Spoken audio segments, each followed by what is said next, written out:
మంత్రి ఉషశ్రీ చరణ్ ఇంటి ముట్టడికి బయలుదేరిన అంగన్వాడీ కార్యకర్తలను పోలీసులు అనంతపురం నగరంలో అరెస్టు చేశారు. మరింత సమాచారం అంగన్వాడీ కార్యకర్తలను అడిగి తెలుసుకుందాం. ఏం జరిగింది అంటే పోలీసులు మీరు బస్సు ఎక్కినప్పుడు అంటే ఏ విధంగా మీ పైన ప్రవర్తించారు? మేము ఈరోజు ఉదయమే 7 గంటలకు అందరినీ ఆయాలకి అందరికీ ఇప్పుడు 20 రోజుల నుంచి జీతాలు లేవు కదండి. పాపం మేము ఒక వెహికల్ మాకు తెలిసిన వెహికల్కి డీజిల్ వేయించుకొని పోదామని అతన్ని పిలిచినాము. అతన్ని పిలిచి అందరు గ్యాదర్ అయ్యి మేము 7:30కి బయలుదేరి అక్కడ పోతే కళ్యాణదుర్గం బైపాస్లో మాకు నిలబెట్టినారు. ఎందుకు మేడం, మేము మా కడుపు బాధతో మేము మంత్రి గారికి మేము చెప్పుకుండేకి పోతున్నాము, ఇక్కడ వచ్చినా మాకు అవకాశం ఇవ్వలేదు. మొన్న కలెక్టర్ ఆఫీస్కి వచ్చినారు, మేమున్నామని చెప్పేసి ఆమె పారిపోయింది. ఈరోజు మా బాధలు చెప్పుకునే మేము కళ్యాణదుర్గం మా ఛార్జీలు పెట్టుకొని మేము పోతున్నా కూడా ఈరోజు పోలీసులు మాకు అడ్డుపడి మమ్మల్ని నిలబెట్టేసినారు. నిలబెట్టి ఆ వెహికల్ అతనితోనే పిలుచుకొచ్చి ఈరోజు పోతాం పోలీస్ స్టేషన్లో మమ్మల్ని నిలబెట్టినారు. కానీ ఇది చాలా అన్యాయం అండి. ముఖ్యమంత్రి గారికి అన్ని ఆడుకు అదేదో ఆడదాం ఆంధ్ర అనేది దానికి 1000 కోట్లు ఉన్నాయి, సాధికార యాత్రకి 1000 కోట్లు ఉన్నాయి. కానీ మా అంగన్వాడికి ఇచ్చేకి మాత్రం వాళ్ళకి పండు లేదంట, బడ్జెట్ లేదంట, ఆలోచిస్తారంట. సంక్రాంతి అయిపోయినాక ఆలోచిస్తారంట. ఇంకా ఆ రోజు ఎలక్షన్ కోడ్ ఉంటుంది. మా బాధలు వినరు వాళ్ళు, వినకూడదనే ఉన్నారు. అందరికీ అయితే డబ్బులు ఉన్నాయి, అన్ని దాంట్లో ఉన్నాయి. మంత్రులకి ఇప్పటికీ 2 సార్లు పెంచుకున్నారు వాళ్ళ జీతాలు. కానీ మేము మనుషులు కాదా, మేము మహిళం కాదా, మేము అక్కచెల్లెలము కాదా? ఈరోజు మా పట్ల ఎందుకు ఇంత నిర్లక్ష్య వైఖరి వాళ్ళు ఉన్నారు? మాకు అదేనండి బాధ. మేము మంత్రి గారికి మా విన్నపం చెప్పుకునే పోతాం. మేమేమి ఆమె నరకేకి సంపేకి పోలే, కానీ అది కూడా చెప్పించి దగ్గరికి కూడా రానికోకుంటే మా బాధలు ఎవరు వినేది? ఇన్ని రోజులైనా 20 రోజులు అవుతుంది మేము ఈరోజు సమ్మె చేయబట్టి. కానీ ముఖ్యమంత్రికి తెలియదు అంటున్నారు. తెలియకుండా ఎట్లుంటుంది? అతను ఏమైనా బిగ్ బాస్లో ఉన్నట్లు ఏమైనా జైల్లో ఉన్నాడా?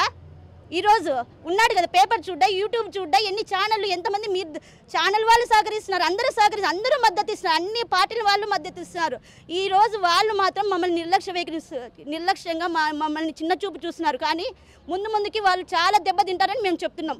అంటే ఇప్పటికే చాలా డిమాండ్లు పరిష్కరించామనేది ప్రభుత్వం చెప్తున్నటువంటి మాట. మాకు ఏమీ అవసరం లేదు, మా జీతాలు పెంచండి అని చెప్తున్నాం. కనీసం అమ్మ మాకు లేదు, బడ్జెట్ లేదు, 1000 రూపాయలు పెంచుతాం, 2000 పెంచుతాం అని చెప్తే కూడా మేము సంతోషంగా తీసుకుంటాం. కానీ మేము అడిగిన కోరికలు మేము 3 డిమాండ్లు ఎక్కువ అవి మాత్రం ఇవ్వండి, మాకు మిగతావన్నీ వద్దు అంటే అనవసరం ఇస్తున్నారే కానీ అవసరమైంది ఇవ్వడం లేదు. టీడీపీ పాలనలో మాకు ఒకేసారి 4500 నుంచి 10500 చేసినారు. వాళ్ళు గవర్నమెంట్ వచ్చినప్పటి నుంచి మాకు 1000 రూపాయలే పెంచినారు. కానీ ఈరోజు సాక్షి టీవీ వాళ్ళు, సాక్షి పేపర్ వాళ్ళు ఈరోజు అనవసరంగా మేము పెంచినాం అంటున్నారే కానీ వాళ్ళు జీవో తెమ్మనండి, మాకు పెంచినది జీవో తెమ్మనండి. 2019లో జగన్ వచ్చినప్పటికీ మాకు 10,500, తెలంగాణ వచ్చినాక 1000 రూపాయలు పెంచుతామన్నారు, పెంచినారు. ఈరోజు అన్ని తెలంగాణ వాళ్ళు పెంచినారు. మాకెందుకు? మా న్యాయమైన డిమాండ్లు మమ్మల్ని ఎందుకు పెంచడం? మేమేం గొంతెమ్మ కోరికలు కోరలే, ఇప్పుడు ఉండే నిత్యావసర ఖర్చులకి మేము అడుగుతున్నాం. మీరు చెప్పండి, అంటే ప్రభుత్వం అంటే పెంచకపోయినా సరే పెంచినట్టు ప్రచారం చేయడాన్ని సోషల్ మీడియా ఎలా చూస్తారు? చూస్తున్నాం. గవర్నమెంట్ అబద్ధాలు చెప్పుకోవడం అనేది అంత పక్కాగా చెప్పగలదని. ఈరోజు వాళ్ళు ఏం చెప్తున్నారంటే మేము 1000 రూపాయలు పెంచినామంటారు. అంటే నిన్న ఈరోజు పెంచినట్టుగా జనాన్ని నమ్మించే ప్రయత్నం చేస్తున్నారు. ఎప్పుడు పెంచినారు?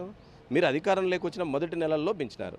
మరి ఈ 5 సంవత్సరాల్లో ధరలు ఎంత పెరిగినాయి, వాళ్ళ మీద వర్క్ లోడ్ ఎంత పెరిగింది, అదేవిధంగా ఈరోజు పెరుగుతున్న అదనపు భారం, వీటన్నిటిని దృష్టిలో పెట్టుకుని పక్కన తెలంగాణ ఎంత ఇచ్చిందో దాని ప్రకారం నువ్వు అదేగా చెప్పింది. ఎవరు అంగన్వాడీ టీచర్లు పోలిక చేయాలి? ఆ రోజు తెలంగాణలో ఉన్న వేతనం మీద 1000 రూపాయలు ఇవ్వండి అని ఎవరు అడగల. ముఖ్యమంత్రి ఆ రోజు ప్రతిపక్ష నాయకుడిగా తెలంగాణలో పెరిగిన వేతనాల మీద 1000 రూపాయలు నేను అదనంగా పెంచిస్తాను అన్నాడు. ఇప్పుడు ఆడ ఎంత ఉంటే దాని మీద 1000 రూపాయలు ఇవ్వండి. ఆడ 13,500 ఉంది, దాని ప్రకారం 1000 రూపాయలు పెంచి 14,500 ఇవ్వండి కనీసం అది కూడా ఇవ్వకుండా ఈరోజు పెంచేసినాం మేము 1000 రూపాయలు అని చెప్పి చెప్పుకోవడం ఒకటి. రెండోది, ప్రభుత్వం చెప్తుంది ఇప్పుడు కాదంట, సంక్రాంతి తర్వాత మాట్లాడతారంట. బొత్స సత్యనారాయణ గారు అంటున్నారు డబ్బులు లేవని. మరి మీరు బ్యాట్లు క్రికెట్లు పట్టుకొని తిరిగే డబ్బులు ఉన్నాయా? మీరు క్రికెట్లో ఎంత బాగా ఆడుతున్నారో రోజు సోషల్ మీడియాలో చూస్తున్నాం కదా. బ్యాట్ పట్టుకునేకి రానోళ్ళు, బ్యాట్ ట్రైనింగ్ నేర్పించేకి దానికి మంత్రులు, ముఖ్యమంత్రి, ఎమ్మెల్యేలు అంతా దానికి ఖర్చు పెడుతున్నారు. మరి రోజు పేదలకు అన్నం పెట్టి గర్భిణీ స్త్రీల ఆరోగ్యాన్ని కాపాడి చిన్నపిల్లల భవిష్యత్తును కాపాడుతున్న అంగన్వాడీలకు మాత్రం ఈరోజు డబ్బులు లేవా? కాబట్టి ఇది దుర్మార్గం. ఇప్పటికైనా ప్రభుత్వం ఆలోచించకుండా మొండిగా వ్యవహరించి ఈరోజు మంత్రుల దగ్గర రిప్రజెంటేషన్ ఇచ్చేకి వాళ్ళు పోతే మీకేం ఇబ్బంది ఉంది?